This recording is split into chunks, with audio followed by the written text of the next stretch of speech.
Good morning, I'm Charlotte. Welcome to Wake Up Well this morning. We're here at the beginning of September and it is the end of the summer barbecue season. Now, I don't know about you, but one of the things that I found myself doing as I get ready for summer barbecues has been to sharpen our knives. Now, I got married last year. My husband has introduced to me what it is to have a good knife and a good knife sharpener. I never really had that before, and I have to admit, my knives were less than effective. You see, when a knife loses its sharpness, when a knife becomes blunt, it's still a knife. I had loads of them, but it's less effective, it's less useful, it doesn't do the thing that it's supposed to do.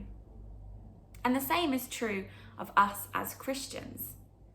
You see, we don't stop becoming sons and daughters of God, but it's exactly that. It's our identity as sons of daughters that spurs us on to want to sharpen ourselves, to want to sharpen one another. Because just like the knife, we want to be effective and we want to be useful in whatever it is that God calls us to do. We don't want to be that blunt knife in the drawer that just isn't really cutting it, quite literally. We want to be sharp, we want to be effective. And that's exactly what it says in the verse I'd love us to look at today. Proverbs 27 verse 17 says, "As iron sharpens iron, so a friend sharpens a friend." As iron sharpens iron, so a friend sharpens a friend. You might be familiar with that verse, that idea of iron sharpening iron. And what I'm going to share this morning isn't particularly profound, but it is really powerful. And sometimes it's in that simplicity that God really speaks to us. So how can we sharpen ourselves today, this week, in the months ahead? Well, we can sharpen ourselves with the Word of God. Elsewhere in the Bible, in Hebrews 4:12, it says that the Word of God is sharper than a double-edged sword. And just as iron sharpens iron, we can use the Word of God, sharper than a double-edged sword, to sharpen ourselves and our own lives. Let the Word of God sharpen us. And just like the verse that I read here from Proverbs 27, just like that verse says, we can also sharpen one another. As iron sharpens iron, so a friend sharpens a friend. And this is life-on-life discipleship. This is letting other people see all of you, being really vulnerable, opening yourselves up, letting people speak truth into your lives, call things out when necessary. And that is a mutual relationship. We reciprocate that then to other believers, other people that we do our life alongside. And in the process of doing that, we sharpen one another. So as iron sharpens iron, so a friend sharpens a friend. How are you sharpening yourself and other people at the moment? I just got two really simple questions for us.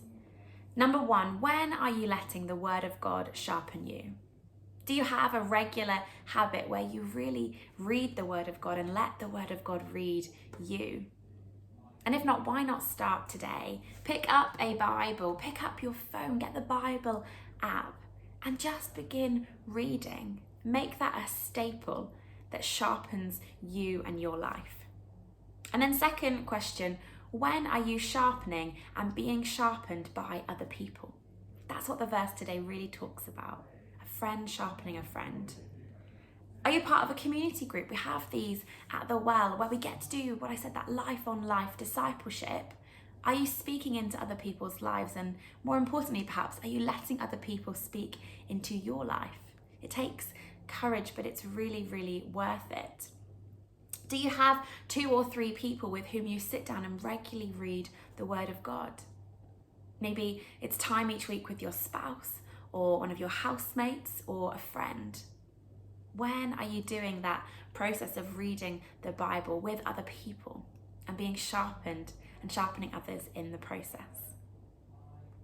God calls us not to be like a blunt knife, not to say I'm a son or a daughter and to just rest in that without doing anything. But it's because we are a son, because we are a daughter of God, that we're spurred on to want to be effective, to want to be sharpened, and to want to join the adventure of whatever it is that God is calling us to. And so my encouragement for me as much as for you today is sharpen yourself, sharpen myself, and really think about how you are doing that. How is the word of God sharpening you on a daily basis? And when are you sharpening and being sharpened by others? Who are those people that play that significant role in your life? Bless you this morning as you reflect on this verse and as you listen to what God is saying to you. Bless you.